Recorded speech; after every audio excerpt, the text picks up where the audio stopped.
प्रभु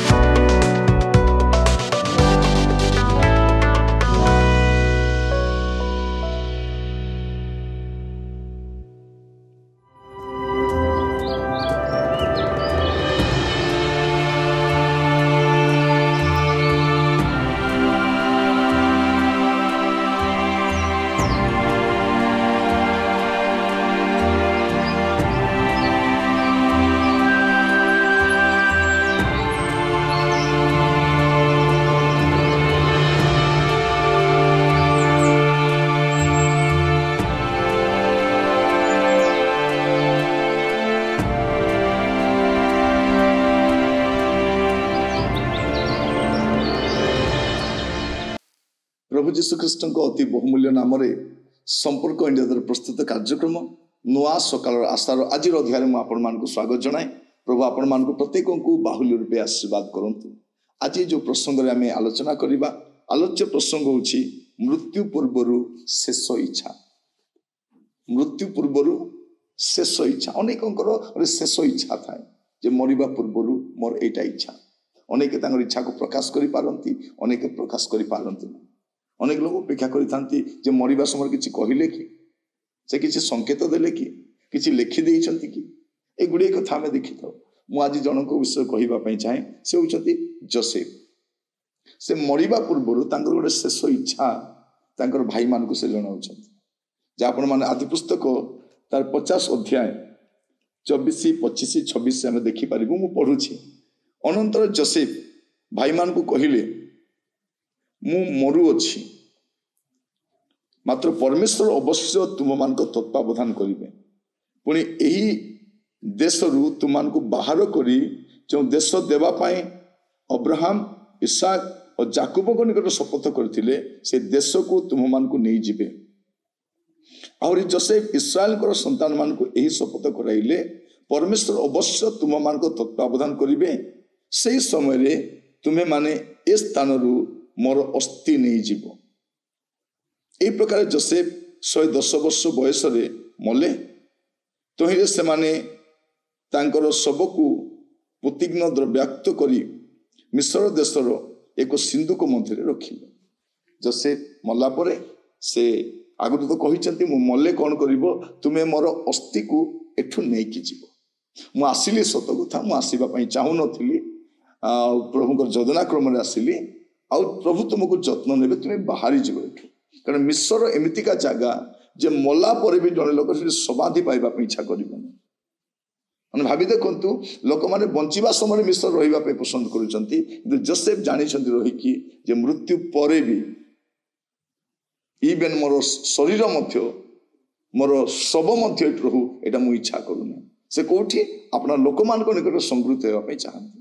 तो से माने कौन कले से सबको प्रतिज्ञ द्रव्याक्त करी गोटे सिंधुक रखिले। और इस्राएल लोक मानकर शबर प्रतिज्ञ द्रव्याक्त करबा पई प्राय 40 दिन लगे। ताकू 40 दिन पर्यंत ताकू से माने कौन करंती प्रतिज्ञ द्रव्य देई रखंती जेपरी से संरक्षित होइक रहिबो। ताकू कौन कले गोटे सिंधुक मध्य रखिले। तापर कौन हैला एमानकर जोसेफंकर मृत्यु परे एमानक उपरे घर संकट आसिला। प्राय 430 वर्ष पर्यंत एमान रहिले दास्य क्रम रे। किंतु एमाने टू बाहरी जीवा समय रे कौन होछि देखंतु यात्रा पुस्तक तार 13 पर्व। यात्रा पुस्तक तार 13 पर्व आउ सेठिकार 19 पद। पुणी मूसा फारोंकर अस्थि अपना संगे नेले, कारण से इस्राएल संतान गण को दृढ़ शपथ कराइथिले परमेश्वर अवश्य तुम मान को तत्वावधान करिवे। से समय तुम्हें माने अपना मान को सहित आमर अस्थि स्थान रु नहीं जीव। देखंतु दीर्घ वर्ष परे मध्य आंकर शेष इच्छा कौन माने भावंतु ए माने मिस्र रे ये गले, मिस्र रे रहिले, परवर्ती समय अन्य माने गले 430 वर्ष पर रहिले। एबे बाहरी जाउछंती जोसेफ कर अस्थि से माने सांगरे नहीं की जाउछंती। दीर्घ पथ अतिक्रम कर जुआड़े जाउछंती नहीं की जाउछंती। नहीं की गला पर कौन करूछंती आपण देखिबे जदी जेतला से माने पहुंचिले से मानकर गंतव्य स्थान रे आपण जीवस्व पुस्तक देखले जानि परिबे। जियोसुआ पुस्तक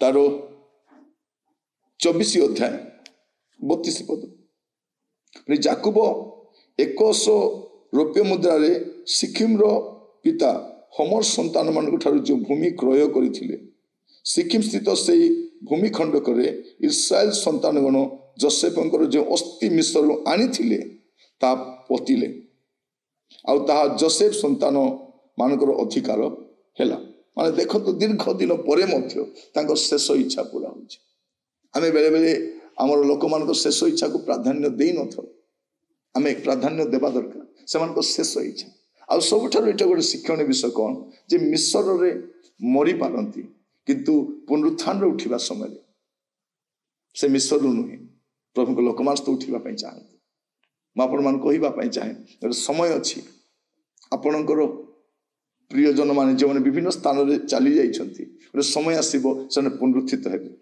जदि इच्छा अनुसार से मैंने चाहूबा कौन से स्थान में समाधि क्रिया हो पारा तो भल विषय जदि हो पारे कोरोना काल में देखीचु अनेक अपना प्रियजन मान को कौटी किए समाधि देला विदेश है भिन्न भिन्न राज्य है भिन्न सहर है मेडिकल स्टाफ नहीं कौन कले आम जानी ना से अस्थि छिन्न भिन्न होती किंतु गोटे विषय नूतन नियम विश्वासी मान प्रभु जीशु ख्रीस्ट जो पुनरागमन करेंगे प्रभु ठारे थे जो मरी से माने सजीव है गोटे शरीर से दिज्व से शरीर नहीं से उठे आम जो अवशिष्ट रही आम समस्त रूपांतरित एठी मुझे कहली जे जोसेफ जो धार्मिक व्यक्ति होते प्रभु भय लोक होते शेष इच्छा से इवेन मिस्र रे शरीर भी रही जाओ या चाहूना आपण कहवाई चाहे आपण जदि मिस्र रे रही